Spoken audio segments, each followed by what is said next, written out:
Di na mabilang ang mga sigawan at mga sumbatan nating dalawa. Parang ang bawat isa gusto nang kumawala dahil sa galit at emosyonal. Ganito ba kapag tumatagal? Pero ang iniisip ko na lang, siguro ito rin ang dahilan para tumibay at di rumupok sa darating na mga panahon. Kung merong ang darating na pagsubok, dapat kayanin para sa ganon mas lalo pang tumagal kwento nating dalawa. At hindi na dapat tayo tumingin pa sa iba.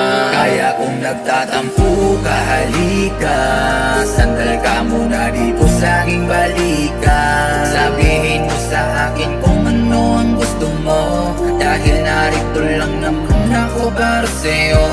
Lalambingin kita kahit may tobak ka, hindi ko pa rin gagawin ang lumayo sa'yo. Ganun pa rin ako, paninindigan ka, dahil mahal kita kahit malita ka.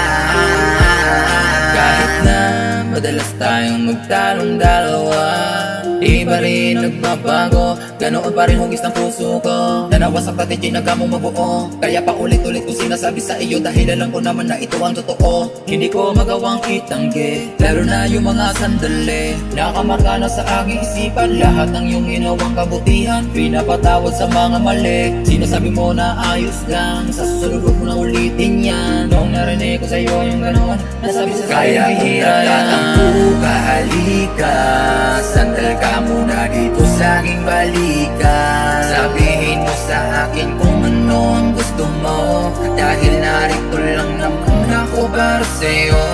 Lalambingin kita kahit may tobak ka, hindi ko pa rin gagawin ang lumayo sa'yo. Ganun pa rin ako, paninindigan ka, dahil mahal kita kahit malita ka.